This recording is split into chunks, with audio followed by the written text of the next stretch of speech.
अगर आपकी बीवी किसी सैलून पर मेकअप कराने जाए और उसका मेकअप ठीक तरीके से ना हो और वो नाराज हो जाए तो आप अपनी बीवी के लिए क्या कर सकते हैं? गुरुग्राम के नगर निगम के अधिकारी अपनी बीवी के लिए क्या कर सकते हैं, वो खबर आज आपको दिखाएंगे हम। और इस खबर को देखकर आपको लगेगा कि गुरुग्राम नगर निगम के अधिकारी किस तरह से सरेआम गुंडागर्दी कर रहे हैं। भले ही वो कानूनों का हवाला दे, लेकिन इसको गुंडागर्दी ना कहें तो क्या कहें। दिखाएंगे आपको पूरी खबर और एक एक सबूत के साथ कि किस तरह से नगर निगम के अधिकारी अपने आप को कानून से ऊपर समझ रहे हैं। नमस्कार, मैं हूं सुनील यादव और आप देख रहे हैं गुरुग्राम न्यूज़। अगर आपकी बीवी को किसी फंक्शन में जाना है और उसे तैयार होने के लिए किसी सैलून में जाना पड़ जाए, लेकिन वहां पर उनका मेकअप ठीक तरीके से ना हो, उनको कपड़े ठीक तरीके से ना पहनाए जाए और आपकी बीवी नाराज हो जाए और आपको फ़ोन करे कि मेरा मेकअप ठीक तरीके से नहीं हुआ, तो आप गुस्से में क्या कर सकते हैं? शायद आप कुछ नहीं कर पाएंगे, आप ज़्यादा से ज़्यादा उस सैलून पर मेकअप के पैसे नहीं देंगे। लेकिन गुरुग्राम के नगर निगम के अधिकारी क्या कर सकते हैं, वो आपको इस खबर में दिखाएंगे। गुरुग्राम नगर निगम के अधिकारी अपनी पोजीशन का ऐसा इस्तेमाल कर सकते हैं कि जिस सैलून पर उनकी बीवी जाए और वहां पर वो ठीक तरीके से उनका मेकअप ना हो, तो उस सैलून की वो सूरत बिगाड़ सकते हैं। ये हम इसलिए कह रहे हैं क्योंकि आज गुरुग्राम में एक ऐसी ही घटना सामने आई है जहां सेक्टर 38 के एक कटन स्टाइल सैलून पर गुरुग्राम नगर निगम के जेई राकेश कुमार अपने परिवार के साथ पहुंचे, अपनी पत्नी के साथ पहुंचे। शायद उन्हें किसी शादी में जाना था, किसी फंक्शन में जाना था, इसीलिए वो तैयार होने के लिए इस सैलून पर पहुंचे।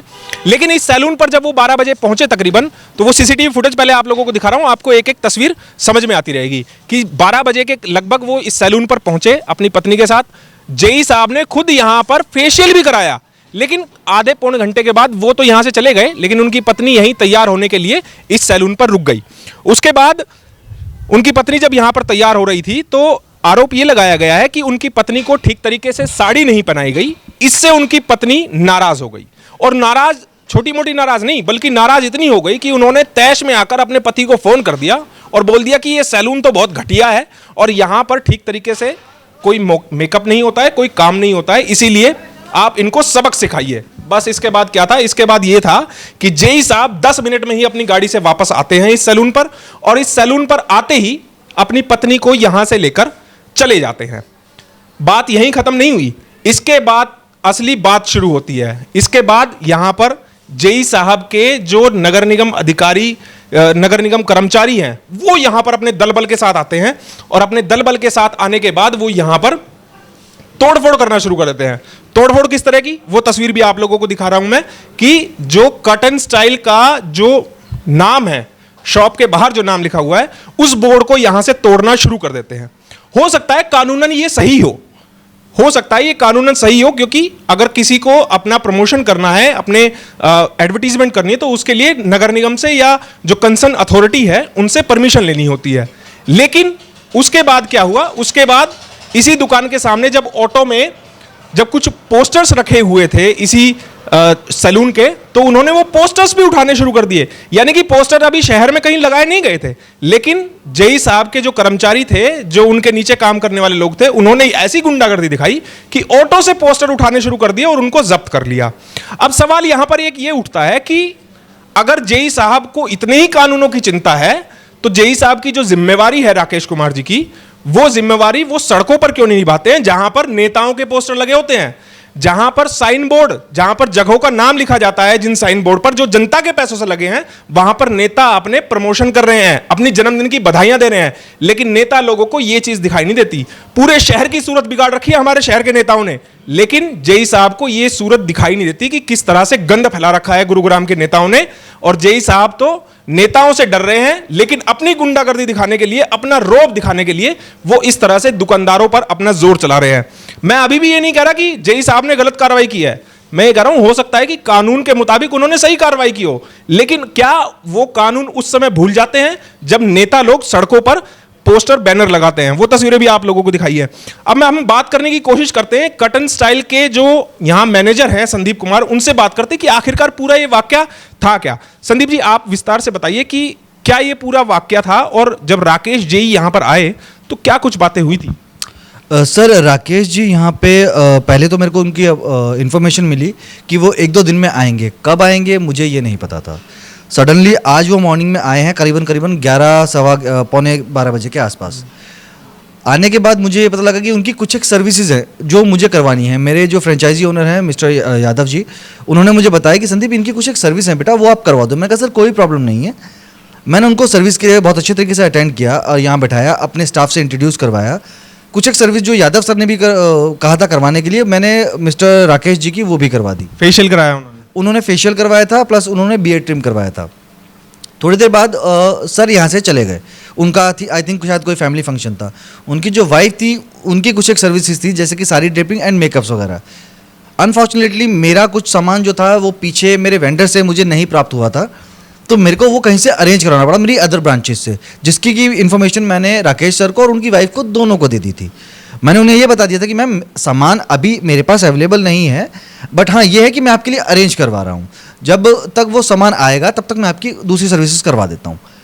देन शी सेज ओके मैं करवा लेती हूँ, कोई परेशानी नहीं है। मामला शुरू हुआ साड़ी ड्रेपिंग को लेके। अंदर जाने के बाद वो मेरी ब्यूटिशियन से कहती है कि नहीं मुझे ये सर्विसेज नहीं करवानी है, पहले मुझे मेकअप करवाना है। जबकि मैंने उन्हें इन्फॉर्म कर चुका था कि मैम मेरा जो सामान है वो मुझे दूसरी ब्रांच से अभी प्रोवाइड होने वाला है and it will taking a bit time.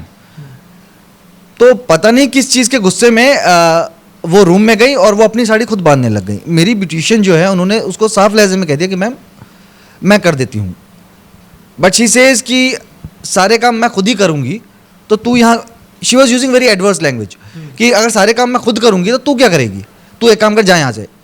Beautician ने कहा ठीक है मैम आप कर लीजिए, मैं साथ वाले कैबिन में हूँ, कोई ज़रूरत हो तो बुला दीजिएगा। वो साड़ी वहाँ से खुद बांध के आई हैं, उसके बाद मुझे आकर कंप्लेंट कर दी है आपकी ब्यूटिशियन ने मेरे साथ बदतमीजी की है। मैंने ब्यूटिशियन को अपनी को डांटा है और उससे अपोलोजाइज़ करवाया, एक नहीं 3 से 4 बार अपोलोजाइज़ करवाया। उसके बाद मैंने दोबारा अपनी एक और ब्यूटिशियन उनके साथ भेजा है, लाइक 2 ब्यूटिशियन को मैंने उनके साथ भेजा है। मैं कहा जाओ देखो और अच्छे से करके दो। अगेन उनकी साड़ी ड्रेपिंग हो गई थी, लाइक उनकी 3 से 4 बार साड़ी ड्रेपिंग होने के बावजूद उन्हें कोई सर्विस पसंद नहीं आई। क्यों नहीं आई सर मुझे नहीं पता, because we guys are professional, we are doing all this thing almost on daily basis. But उसके बाद शी कॉल्ड मिस्टर राकेश कि ऐसे ऐसे मेरी 2 बार उनसे फ़ोन पे बात हुई। मैंने कहा सर आप बिल्कुल भी फिक्र मत कीजिए, थोड़ा टाइम ज़रूर लग रहा है लेकिन हाँ मैं अदर सर्विसेज शुरू करवा देता हूँ। हेयर स्टाइलिंग के लिए जब उनसे बात हुई तो शी सेज कि नहीं आप लोग ठीक से नहीं कर रहे हो और मेरे बाल खुल जाएंगे, जबकि मेरी स्ट्रिक्ट इंस्ट्रक्शंस थी कि इनको आउट ऑफ स्टेट जाना है तो इनके बालों को करने के बाद अच्छे से टाइड अप कर देना और उन्हें बता देना कि मैम वहाँ जाके आपको बाल कैसे खोलने हैं, जिससे कि इनके जो भी हेयर स्टाइल ये करवा रहे हैं वो ज़्यादा से ज़्यादा लॉन्ग टाइम तक चले और जो भी फंक्शन ये अटेंड करेंगे उसमें वो प्रॉपर इनका गेटअप आए जो ये एग्जैक्टली ये चाहते हैं। उसके बाद फिर थोड़ी देर बाद ही फिर शील स्टार्ट ब्लास्टिंग और स्टाफ के साथ थोड़ा सा मिसबिहेव करना और थोड़ी सी एडवर्स लैंग्वेज यूज़ करना उनका शुरू हो चुका था। स्टाफ कॉज मैं ऊपर था, मेरा स्टाफ सारा नीचे था, कॉज हमारा जो ब्यूटी सेक्शन है वो बेसमेंट में है। जैसे ही फिर मेरे स्टाफ ने बताया कि सर वो तो बार बार सर को कॉल कर रही हैं and she called mister Rakesh and she start crying. करीबन 1-1.25 घंटे का ये प्रोसीजर मेरा चला है। ना तो उनको हेयर की कोई सर्विस पसंद आई अकॉर्डिंग टू हर, ना ही उन्हें साड़ी ड्रेपिंग पसंद आई। मेकअप मैंने स्पेशली मेरे जो सीनियर हैं उन्होंने एक हमारी सीनियर मेकअप आर्टिस्ट वहाँ से भेजी थी विद किट, उन्होंने उससे मेकअप तक नहीं करवाया। वो आई और वो ऐसी आके बैठ के चली गई and after that mister Rakesh आए और उससे पहले ही मेरे जो ब्यूटिशियन है उसको ऑलमोस्ट धमकी गई कि मैं बताती हूँ तुम्हारा सलून बकवास सर्विस है, किसी किस्म का कोई काम नहीं होता यहाँ पे और मैं बताती हूँ तुम्हारा सलून कैसे चलता है, मैं देखती हूँ। ऑलमोस्ट राकेश सर का भी इसी टाइप के कुछ वर्ड थे।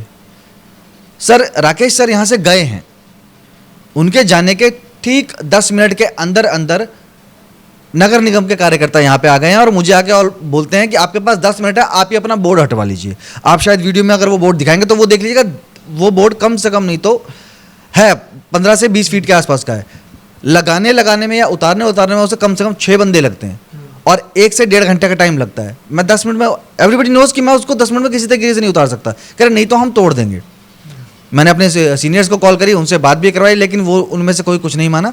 उन्होंने मेरा बोर्ड ऑलमोस्ट जाके तोड़ दिया पूरा। पहले कभी पास्ट में उन्होंने कोई नोटिस दिया हो कि बोर्ड इलीगल लगा रखा है या किसी किस्म का ना तो कोई नोटिस मिला है, ना ही कोई उनका वर्बली मेरे को ये चीज़ मिली थी। मेरे को सिर्फ ये बोला गया है कि आपके पास 10 मिनट है इस इंसिडेंट के बाद, कि आपके पास सिर्फ 10 मिनट है, आप इस बोर्ड को हटा लीजिए। अकॉर्डिंगली जहाँ तक मुझे लगता है, या तो मुझे कोई नोटिस मिलना चाहिए था, एटलीस्ट 1 दिन 2 दिन 3 दिन कुछ तो मुझे वक्त मिलता। अगर फिर भी नहीं हो रहा है तो मेरा एक चालान बनता है, जो भी मेरा फाइन बनता है।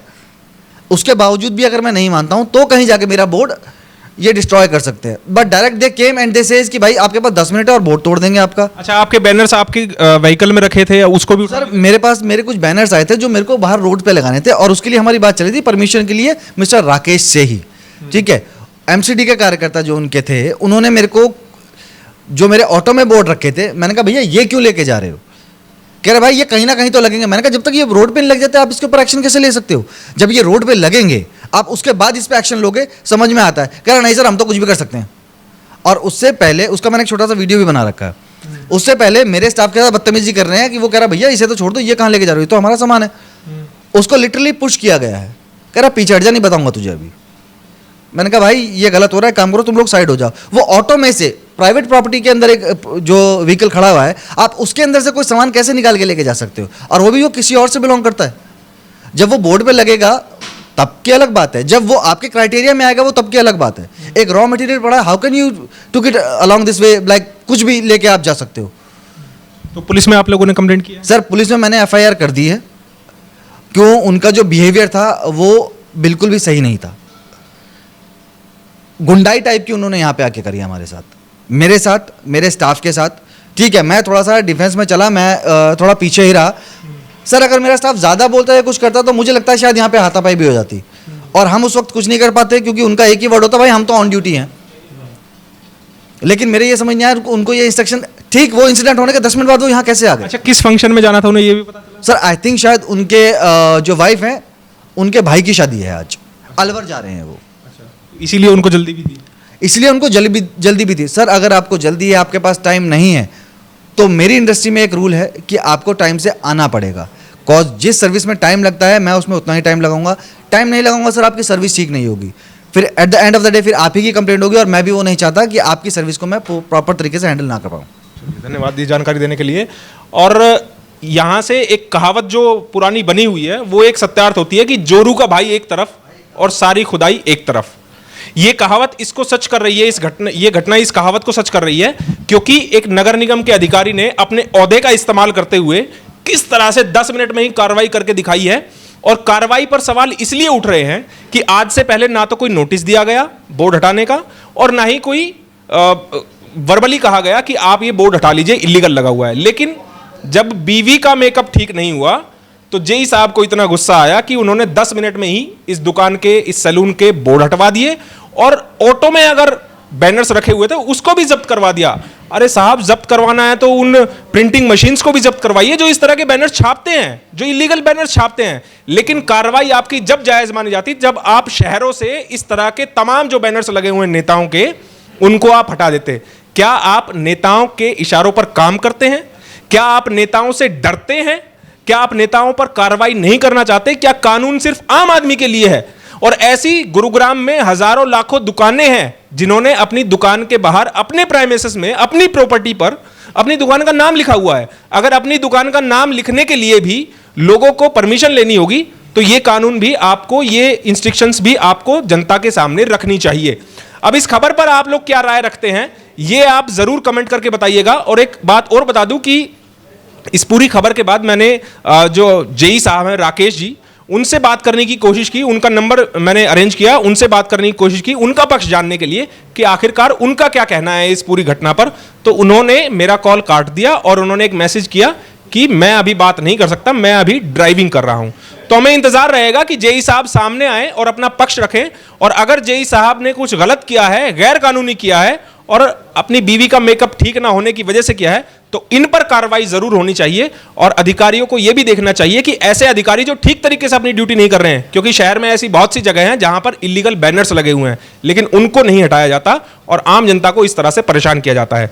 आपसे एक बार फिर अपील है कि इस खबर के बारे में आप कमेंट जरूर करके बताइएगा, साथ ही साथ आप इस वीडियो को ज्यादा से ज्यादा शेयर कीजिएगा ताकि सभी लोगों तक सही जानकारी पहुंचे और ऐसे अधिकारी जो अपने पद का दुरुपयोग करते हैं उन पर कार्रवाई भी जल्द से जल्द हो। यह वीडियो आगे जानी चाहिए, अधिकारियों तक, मंत्रियों तक जानी चाहिए कि आखिरकार उनके अधिकारी किस तरह से गुरुग्राम में गुंडई जैसी वारदातें कर रहे हैं। मेरे सहयोगी मोनू के साथ मैं सुनील यादव, गुरुग्राम न्यूज।